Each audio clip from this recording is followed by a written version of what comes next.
Okay, thank you for joining this three-part session focused on coalition development, recruitment, engagement, and retention.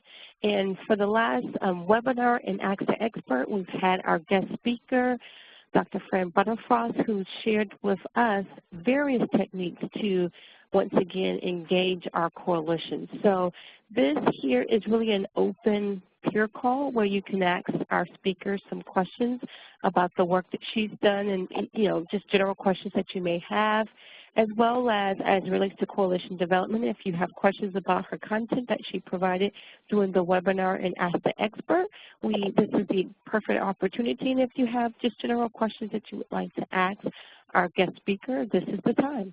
So I'm going to open up the lines to allow opportunity for question and answer. But before I do that, Dr. Butterfoss, I thought it might be a good idea for us to maybe just kind of do a little refresher for the group and then allow opportunities for question and answer. Just a kind of general statement about what you talked about in the past and whatever various tips that you may want to share with the group, and then we'll open it up for questions. Okay. So the presentation on the last webinar was how to engage your coalition members, and not just having them attend your meetings and be on your roster, but the whole concept of making them feel like they own the coalition. They're part owners in this whole process, and as such, they're invited to really be full participants. A lot of the times what I hear from people who say their membership has dropped off, and when we start to look a little more in depth at why that's happened, one of the most common reasons is that members aren't sure what their role is in the process. They really don't know exactly why they're there. They're not sure if what they're doing is a valuable contribution. They're sometimes not seeing results from their efforts. And they're often not given the opportunity and the training and mentorship that's necessary to move them to the next level of engagement. So we talked last time about some methods for, first of all, doing better recruitment. So how do we really reach out to people who represent the true community that we're trying to serve? But then once we have them there, what do we do as coalition leaders, as staff persons, as other members to make them feel like they really are part of this effort? And I think this really especially applies when we're reaching out to the priority population, the people that we're trying to serve by the coalition, the groups that we're trying to serve, the parts of the community that we're trying to serve. I think we do a fairly good job generally of getting the identified leaders to the table and making them feel a part of it, but then we're not quite sure how to involve, for example, the youth or the parents or the provider community as a whole. So we talked about some strategies to help us do better recruitment and better engagement. So for me, the questions that you may have are, what are the things you've tried and why may they be working or not working for you?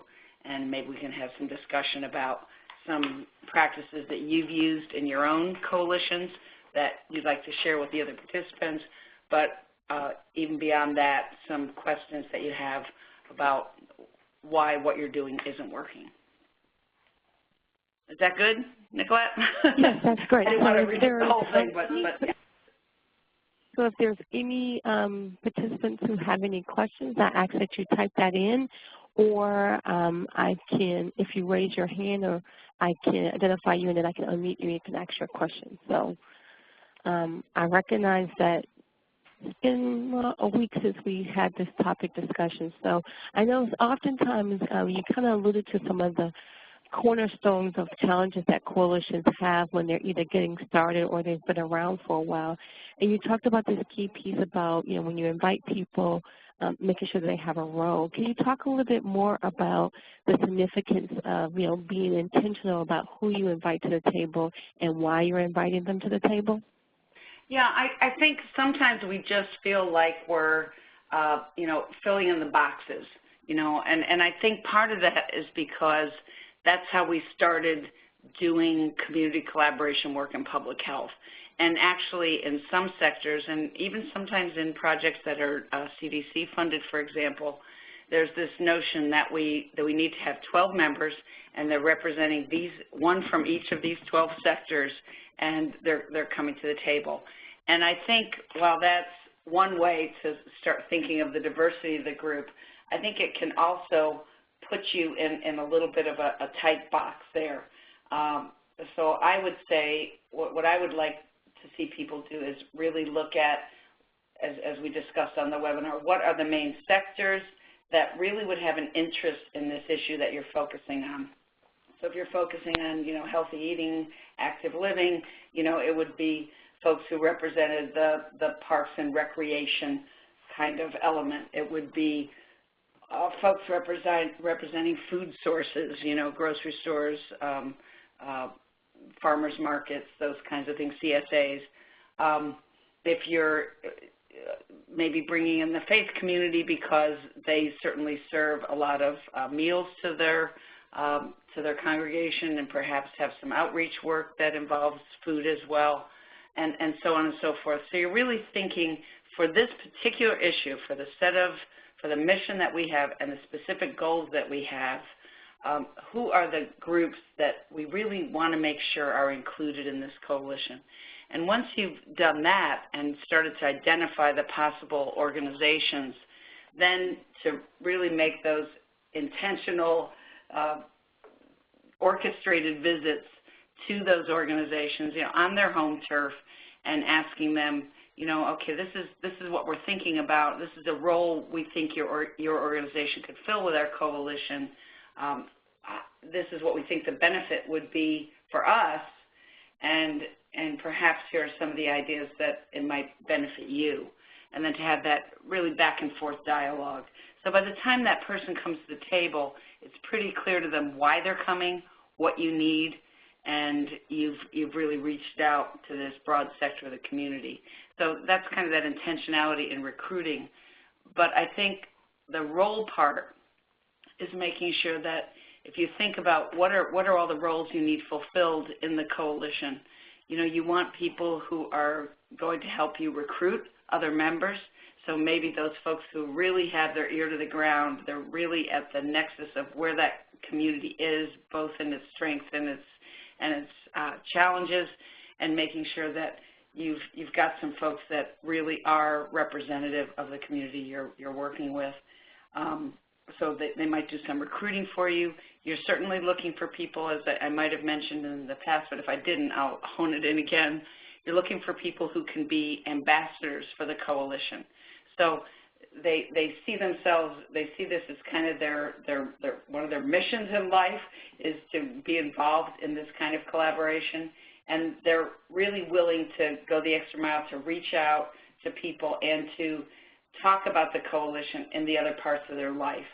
And I might have mentioned if you're sitting in another meeting and you're there perhaps with some of the same partners or perhaps with some different partners, you might sit down, and as you're introducing yourself, let's go around the room and introduce ourselves. I think most meetings start like that, to be able to say, hi, I'm Fran Butterfoss, I'm with Coalition's Work, and I'm a proud member of the Hopewell Healthy Living Coalition.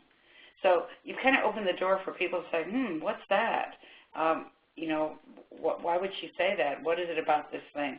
And then hopefully that would open the door to them asking me questions and me being able to invite them to participate. So being an ambassador, being a recruiter, committing resources, and really helping to secure resources so the coalition can do its work. If you're looking at actual donations, or you're looking at in-kind support in certain ways, providing meeting space, providing speakers, providing graphic arts, providing technical expertise in website development, whatever it is you're looking for, you would hope that your members are connected to people and organizations so that they can help make the ask for the coalition. It doesn't always have to be the staff person. And then I think making sure, as part of the other responsibilities, the role is seeing yourself as an active player in planning strategies and helping to implement strategies, in maybe helping with assessment or evaluation activities. So, and being an active member of a working group, I think, is certainly what we would expect of our members. We don't want them just coming and sitting and listening. You know, and maybe sharing something of what their organization is doing. Even though that's important, we want them to be goal and action oriented. So they're actually working in a task group or a work group of the coalition, serving in the leadership position. I would expect that every member at some point would step up to leadership. And then that they see themselves not only as an ambassador, but as a liaison between their organization and the coalition. So they're sharing what's going on in their organization that may be relevant for the coalition, and then the coalition's information back to their own organization, you know, to the decision makers in their own organization. You might be interested in knowing what Healthy Hopewell is doing, because I think it really impacts on the population that are using our services, for example. So it's really that rich involvement that we're looking for, not just people who are there to make sure their names are on the present list, you know, when the minutes come out. They're people who see themselves as doers and movers and shakers in the coalition.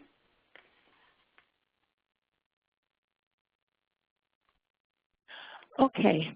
During your presentation, one of the things that you talked about was the functions of a coalition, a community coalition, and you talked about, as you were talking about, you know, the intentionedness of when you're recruiting members, really talked about the importance of having a clear focus and purpose for a community-based coalition. Could you talk a little bit more about that?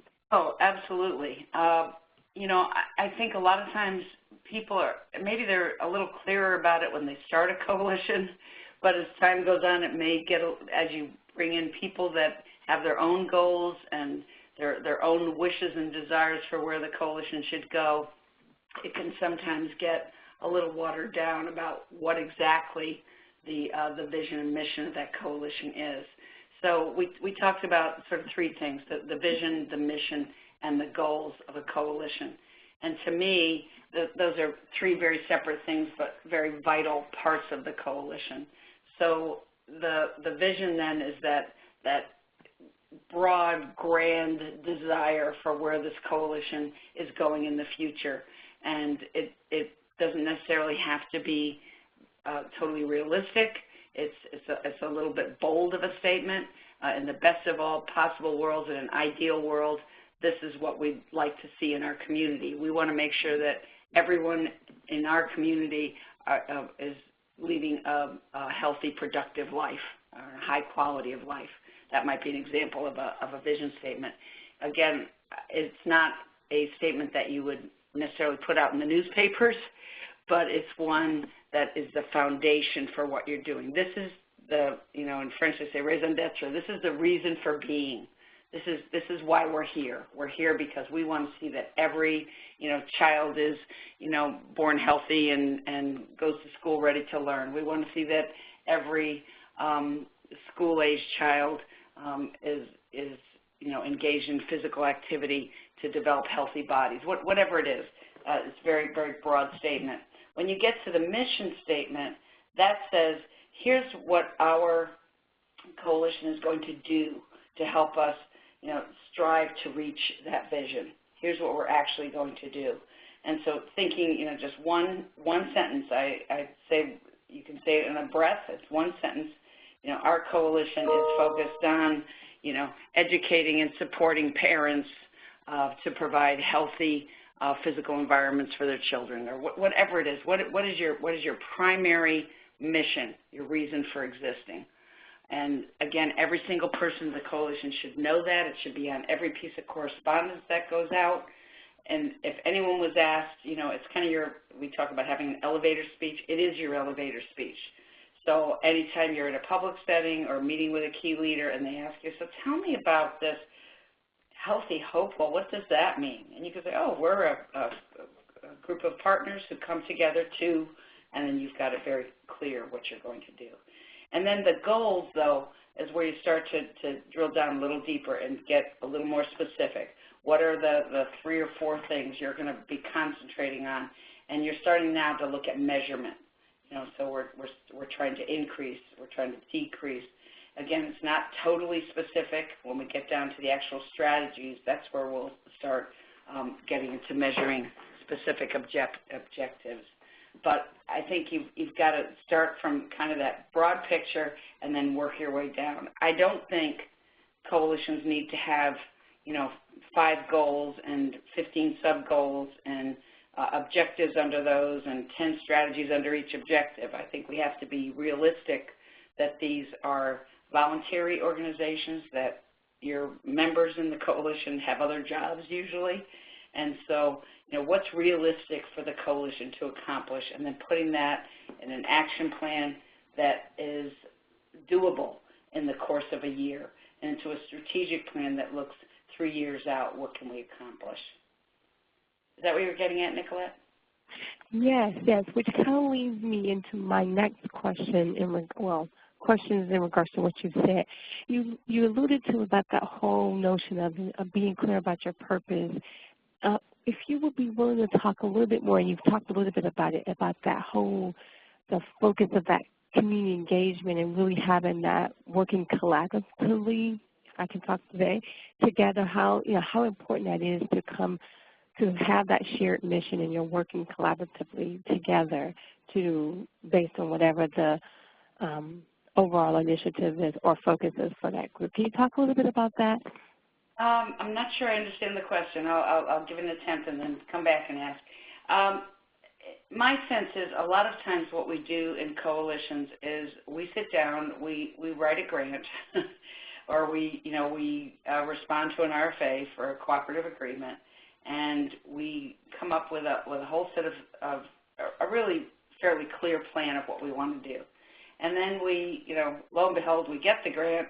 We sit down with our little group of staff, and maybe we've got a couple of leaders from a couple of powerful organizations, and then we start fleshing it out a little bit more and really deciding what it is we're going to do. And then we invite the community to do it. And my sense is if you really want people engaged, you do what you have to do to write the grant so that it's credible and it's something that you think actually is achievable. But once you have that funding, or even if you're starting from no funding, you want to bring those community members together very early in the process, preferably even as you're starting to conceive of this funding opportunity, to really have them help you shape what this set of activities are going to be that this partnership engages in. And so that I think it's this combination. You've got this academic expert, health education expert, physician, nurse, whatever your experts are that you're gathering around the table, physical education providers, people who are experts in nutrition, whatever. You've got all that expertise that tells you here's the science, here's what we need to do, here's what's been proven to work in other places, here's what the research tells us. But then you really want to bring in addition to that, people who have this wisdom and experience, this lived experience about that community, that they can bring that to bear and say, that all sounds wonderful, but I don't think that's really going to go over really well with our community. I think we could do this piece, but how about trying something a little more innovative here? And, I'm connected to, lots of people who live in this community, and I think this is an activity, this is a strategy that might get us to the same place, but it's going to be a whole lot more palatable and exciting and adoptable by our community members. I don't know, Nicolette, if that's what you were asking there. I just want to...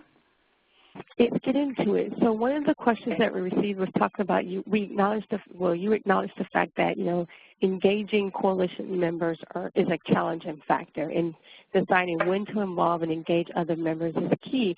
Are there any good models to guide the communications when you're trying to gain, inform or consult or gain consensus around a particular action item or activity?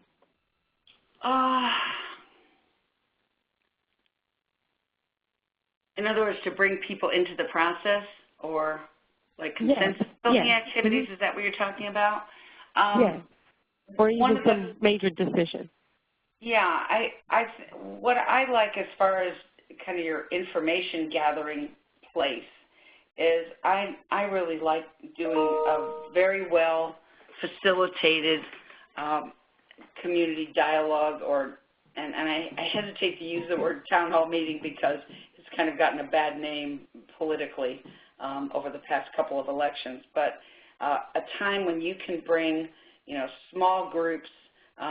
We did a lot of these. We called them listening sessions with one project I was involved with a few years ago, and we were talking about access to care and specifically provision of care for people with cancer and who are at risk for cancer. And one of the things that was really helpful to us is we started trying to figure out what are the barriers people are facing in getting access to care and, being able to afford treatments and transportation, all this. So we basically took our state of Virginia, and divided it up into kind of 7 regions that had been used for other purposes too, and invited people, and we had educators who were involved with the community around cancer help us convene these meetings. And so we had small group meetings that were, I want to say 12 to 15 people that represented key organizations in the community, and just started asking them some very open-ended questions. What does, good health mean to you? What challenges have you faced in trying to access screening services, and so on and so forth. And it was just very open. I wouldn't call it anything like a focus group, but it was a way of gauging where the community sat on some of these issues. So, these listening sessions or a nominal group process that you have with several groups to get them to really talk about what's important to them, what's meaningful, what change they'd like to see, what role they see themselves playing in that change. So I think nominal group process is another good technique. And, that's where you basically ask a question. Everyone in the group gets a chance to respond. Some people call it structured brainstorming. Everyone gets a chance to respond, and you write all those down, and then you go back and you keep asking the question until people have no more comments. But everyone's has an opportunity, so you're hearing even from those people who might be quieter.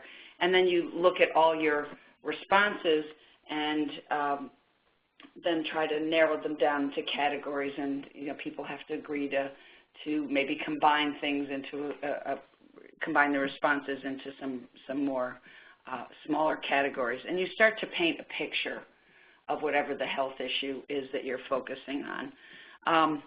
I was involved in a project a couple of years ago and we were focusing on healthy eating, active living, this happened to be in the Eastern Shore of Virginia, area that was very rural. People were involved in agriculture and fishing, quite under-resourced as far as the economy went.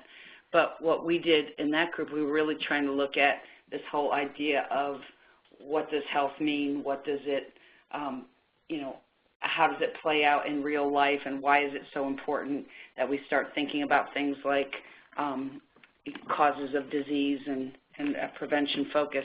So what we did there is we worked with several churches in the area just as a way of connecting with people, various faith communities, and we had showings of unnatural causes, and then would have a dialogue about what they saw and how did this mirror anything that was happening in their community, and that was really powerful. Photo voice is another way of getting people's involvement. So there's lots of techniques to get people's ideas. And then I think the next thing is, so, okay, you've got ideas, you've got a whole, many directions you could go in, how do you decide? And there are lots of methods for making decisions together that can be pretty structured. So, for example, I'm a big fan of the DOT method of voting, and I'm sure many of you on the call have, if you haven't conducted one of these yourself, you've certainly done it. But basically, once you narrow down your categories, so suppose we were at our town hall meeting or in these dialogue sessions and we had, 12 ideas, solutions that people eventually came to. about some of the issues that were facing their community around healthy eating, active living. And, well, you know, you're not going to be able to do all 12 of those. So it's a way of kind of winnowing it down to say to people, okay, we're going to give you a series of those little colored dots that you can use for file folders. You can buy them at, you know, at Office Max or any of those places. And you basically give them colored dots, and you usually give them 2 more than the number of choices that are on the board. So if you had a dozen ideas and you were trying to narrow them down, you'd give people 14 dots, and then they get to spend the dots however they'd like. So if they're really a proponent of one strategy, they'd put all their dots on that. If they wanted to spread it out 4, 4, and 4, or 4, 4, 4, and 2, they could do that. So basically at the end, it's very visual. Nobody ever argues about the results, you know, as opposed to taking a hand count or just kind of getting a sense, you know, a consensus from the group. And then if you have tie votes, you keep winnowing it down. So now you get your top 3 choices, or you get your top 2 choices. And it's a great way of making a decision, especially if it's not about something, you know, real serious or, you know, that's potentially conflictual. So I like that method a lot. On sometimes I think you do need to vote, and I think when it gets close and there's a lot of sense of it's time to move on, voting can be a way of doing that. Consensus is great. If you get a sense in, you know, the same ideas keep coming up and people seem to be pretty much moving in a predictable direction, I think consensus can work. And then there are a whole lot of other techniques, you know, the straw dog technique, there are a lot of them. But I think you just need to kind of gauge your group on whether they want to have a decision-making process that's a little more open-ended or one that's a little more structured, like I was talking about. Okay, well, just to kind of switch a little directions, part of your previous presentation was about recruitment strategies. Can you talk a little bit about some techniques that could be used? I know you referenced like the buddy system, and just kind of share some recruitment strategies that might be helpful to individuals who are trying to build their coalition. Right. So there were several. There was a slide we had, and we talked about some of the ways that you can recruit people. I guess my overall message, and I'll reiterate it, is that you are always recruiting. If you're involved in coalition work, partnership building, you should be seeing this as a process that has a beginning but really has no end unless the coalition itself was defunct for some reason. So my sense is if you're not building, if you're not constantly seeking out new ideas, maybe even dissonant ideas from the group, you're an organization that is not healthy. You're probably going to start losing membership and losing steam. So every time you bring new partners into the coalition, it can add some complexity and sometimes it can add some controversy, but it always gets you moving and keeps ideas fresh. So I like to see recruitment as something that people see as their job all the time. And so wherever they are in their work, in the community, whatever they're doing, they're thinking, you know, how could this new organization that I'm working with, would it make sense for them to be a member of X coalition? And, you know, can I make the ask? So it's not just put on the shoulders of the person who's the coordinator. We rely an awful lot on email, letters, kind of passive ways of recruiting, and I think for busy people, it's very easy to ignore that stuff. You know, if you're someone like me, I have tons of email every day, and, you know, I have to skim through that email, and not that I would erase or delete an email that was asking me to do something, but if I looked at it and said, oh, no, another obligation, I'm already so busy, I'm going to just put this one down at the bottom of my email list, and I'll tackle it later. I'll get to it later. So I think it's much harder to ignore a recruitment request if someone is, first of all, maybe speaking to you on the telephone, but now we know a lot of folks screen their voicemail, and don't answer the phone and just screen the voicemail. So that might not be the best thing either. I don't think anything replaces the face-to-face recruitment, and especially if it's done volunteer to volunteer.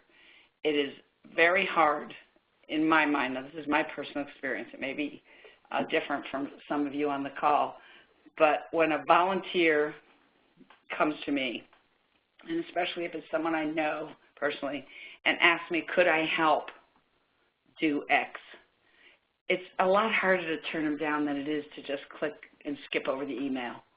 And especially if they're calling and saying, hey, I'd like to make an appointment to see you. Maybe they're even calling the person who schedules appointments for you if you're lucky enough to have someone like that. It's very hard to refuse someone who's asking you. Now, if it's a staff person, if maybe Nicolette was the head of the coalition and she was calling me up, I can say, well, I can say no to that. I mean, after all, this is her job to call up and recruit people. So I think nothing beats the face-to-face meetings, and even once you've recruited someone, nothing beats, and I always tell my coalition coordinators that I've trained, once a year you need to make a personal connection with each of your partners, more than just at a meeting, on their turf, at their place, for coffee somewhere, for a quick meeting, where you can say, how are things going?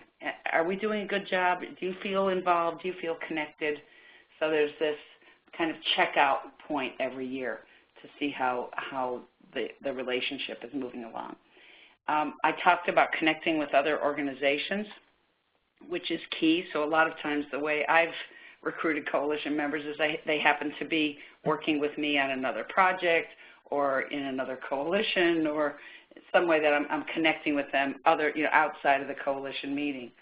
And then I think anytime you're doing anything out in the community as a coalition, so if you're offering a training event, if you have a summit, if you have a walk for epilepsy, whatever it is you're doing, those are all opportunities to see people who are already volunteering to be there and obviously have some desire to learn more, do things differently. Those are great opportunities to recruit. Nicolette mentioned the buddy system, and I'll just review that very quickly again. I think the buddy system is a way of people having an immediate connection to someone in the coalition who is an experienced member, a veteran member, who can show that new recruit the ropes. Not only do they do the recruitment and make the first ask, but they're there to say, hey, if you have any questions, let me introduce you to some of the folks here. Let me talk to you a little bit about our procedures and how we work together. And they're there to kind of be that original point of contact, but then to maybe offer some ongoing mentorship if that's needed. And just having that one face that when you walk in that door for the first time for that meeting can make all the difference in the first impression you have of that coalition. And that mentor, that buddy, has also provided you with background, shared information with you. You've been contacted by the staff person who's maybe given you a new member packet or directed you to a website so you can study a little bit about what you're getting yourself into. So I think that's another important tool in bringing folks in to have that mentorship. And we also talked about making a commitment. So having a commitment letter or a commitment card that there's actually some physical agreement that you want to be involved in this group, and here's what you're going to commit as a new member, and here's what you should be getting from the coalition. So it's sort of like the return on your investment. I think that's all I can think of right now. Okay, good, great. You shared a lot of information that I'm sure that the group will find useful in the various things that you've touched on just a little bit. Can you talk a little bit now that, groups have established their coalition, they've got a clear purpose, they've been intentional about who they recruit into the coalition, and can you talk about, once you've done all of that and you're trying to now retain that momentum, what might be some strategies or tips that you could share with the group? Well, I think making sure that once people are invited and they show up, that there's some point where there's a conversation about what is it you think you can do in this coalition. You know, where can you lend your energy? And so I'm a strong believer that most of your membership should have a role in a working group. I think that's probably one of the key things, because that tends to be a smaller subset of the coalition and a time where they can develop some relationships one-on-one with the other members of the coalition, and it's a place where they see results a little quicker, because those working groups are working on some very specific strategies that have endpoints that are measurable, and I think it gives them an immediate place to shine, if you will. I always like to kind of seize the member who looks like they have some leadership potential, even if they don't have any experience. So when someone shows an interest in something that the working group is doing, to be able to say, hey, you know, I need some volunteers to help with this. Mary, you seem like you've got a really good handle on this. Do you think you'd be willing to head up just a small task group within this working group that could go out and research X, or could bring in some resources for this event, or help us organize, sit on a smaller programming committee, whatever it is. But you kind of move people toward leadership, starting with some smaller tasks and then building up to the actual elected positions, maybe as the vice chair or the chair of the working group, and then moving up to chair and vice chair of the coalition. So people see that leadership, not only is it expected, but it's you know, there's opportunities to learn how to do it better. So I love, you know, having an annual retreat. I think is a really good thing for anybody who's interested in leadership to really explore more the inner workings of the coalition and help contribute to developing maybe it's the advocacy agenda or the action plan for the coalition. I think I shared the idea about the 6 R's of participation, and I think that's a great activity that would help sustain people's interest in the coalition. And the idea of that, again, if you don't recall, and this wasn't something I developed, but I think it's a great tool. So there's 6 R's that we need to think about if we're trying to encourage participation and sustain participation. So it's making sure, and these are the R's: recognition, respect, role, relationship, reward, results. So in the recognition, making sure that people and organizations are recognized for the good work they're doing and kind of highlighted as contributing partners, that people are respected for their opinions, so that there's a sense of there's no wrong ideas, we have an open dialogue, it's okay to disagree with one another, and that everybody is respected as a contributing individual and organization.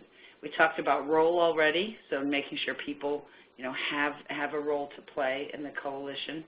Helping promote relationships with other organizations and members in the coalition is important. So when I was doing this coordinating work, we'd just have some fun together. You know, so we would, once a year, I'm thinking of a community coalition I belong to, where I don't know how we got started with it, but we would go to the ball game. We'd go to a baseball game for our 3A team once a year, and we'd have a kind of a tailgate picnic, and we'd all sit together and wear our, you know, coalition T-shirts, and it was fun. I mean, it was stuff that we did that was fun. We celebrated holiday things by having, you know, snacks or even a little decoration at our meetings. We tried to make it so that every event that people came to, it was special. This was a meeting they wouldn't want to miss, because there was going to be good hard work being done, it was going to be well organized, it was going to be respectful of their time, and also fun, you know, have some fun together. And then the other is the reward, I think, is important, so that when people do shine, when they do contribute in ways that are meaningful, that there's lots of opportunities to get them noticed in the coalition. So, you know, putting the word out in your newsletter about something great that someone did, or calling someone out in a meeting saying, you may not know this because all this happened behind the scenes, but we wouldn't have had the mayor's ear were it not for Bob, who was able to, through another relationship and because he's a neighbor, bring him to our town hall meeting, for example. And I just want to thank him for reaching out and doing that. And then finally, this idea of results, so that people stay involved because they see things happening. So coalitions I've worked with, I've urged them to, at the end of the year, do kind of a State of the Union. You know, look at their action plan and decide which of the things that were on there they actually accomplished, which things they partly accomplished, which things they really didn't get to, and then to give themselves a report card on it. And, you know, then figure out what are they going to do with those things that they didn't address. Are they going to, you know, sort of revisit them? Or have they decided, well, really the interest isn't there anymore, whatever. But so that people have a sense there's kind of this end-of-the-year report that everybody gets. That doesn't have to be lengthy, doesn't have to be, you know, real complex, I guess. But there's a sense, here was the year that was. Here's what we accomplished. Here's what our work looks like for the year coming. And then people feel like they're in the know. So I think there are lots of ways. I think some of the little things, thank you notes, you know, thanking people with a handwritten note. We used to celebrate people's birthdays. You know, we would send out birthday cards, sympathy cards, new baby congratulation cards on behalf of the coalition, just to really say, not only do we care about the work you're doing for your organization on its behalf in the coalition, but we also care about you as an individual. And I think that makes people really develop a loyalty to the coalition. I don't think you get it any other way but by really focusing on building relationships in and among the members. So those are some of the things I can think of. Wow. I will say this too, Nicolette. You know, I've written an awful lot of letters of recommendation as a coordinator, and, you know, really done a lot of, when people are looking for a new job, been the reference for the job. I've written support letters when people are trying to get into an LPN program or a back to college kind of thing. So lots of ways that you can show your gratefulness for people's volunteerism. Okay. Are there any additional questions? Because we've had a wealth of information shared with us today during this peer call. Do you have any closing thoughts you want to share with, or summary thoughts as it relates to coalition development, focus on recruiting and engaging, and most importantly, retaining coalition members? Yeah. I guess one of the things I would say is, oh, this can sound like a lot, you know, and I think some of you are probably sitting there saying, oh my gosh, I have all this stuff already. I'm just trying to get these projects put in place. I'm trying to focus on developing this advocacy agenda. I'm working with the, you know, the vendors. I'm working with the schools. I'm working, you know, I'm doing all this. Where do I have time to do all this one-on-one and all this kind of what I call the care and feeding of the organization? And what I would say to you is, if you don't pay attention to this piece, then all the rest of it isn't going to happen, at least isn't going to happen over the long haul. You know, you'll get people to commit to you. There's kind of a honeymoon period when you build a coalition. You have a new coalition, or you have a new funding opportunity perhaps. But if you want people to hang with you, you know, over the long haul, then you're going to have to spend some time or designate someone or some group in the coalition who could do some of these things. So I don't think it necessarily has to only fall to the staff person, but I think you really need to pay attention to those things that keep people engaged, keep people showing up. So the other thing I would say to you is, you don't have to do everything at once. you need to, just like I think I said at the beginning of this thing, start where people are. So start where your coalition is. And just start asking people, you know, this whole idea of what do you like about the coalition? What would you like to see done differently? You know, what would make you feel more respected, rewarded, more connected to other people in the coalition? So starting to have that dialogue. You might do it by means of a survey, more of an open-ended survey, or some focus groups that just ask people what would they like to see happening, what would make them feel more committed to this group. And just start, you can just start in very small ways. So you don't have to do all this that I've talked about at once, but to say, okay, in the next couple of organizations that I recruit, I'm going to be very intentional about who I recruit. I'm going to, you know, develop some kind of linking new members with experienced members. I'm going to be very clear about discussing role with them. So you start kind of one partner at a time and building that just way of interacting that's likely to keep people with you longer. I think most of you are doing some, if not all of these things, but I always look at it as this idea of what are we doing now, what can we do to improve? So I'm looking always at, no matter how good the collaboration is, it can always be a little bit better. And when you can ramp it up to that next level, I think the possibilities are limitless of what your members can do. And they'll even surprise themselves. They really will. They'll surprise themselves. And the best compliment that you could have as a coordinator is when people don't even acknowledge that, or your leadership team, it doesn't have to be just you as a coordinator, but the best thing is they acknowledge that they did it themselves. I mean, this is their thing, and through all this hard work, they've done it. And they might not even acknowledge all these little process pieces that you put into place, all these strategies to get them excited, to get them understanding what their role is, to keep them engaged. They may not even see that as something that was pretty intentional on your part, and I'd say that's okay. That's a real sign of success, that they really feel that the reason this coalition is doing well is because of their efforts. That's really what you'd want to see. I think that's it, Nicolette. But I'm glad to answer very specific questions if people have them.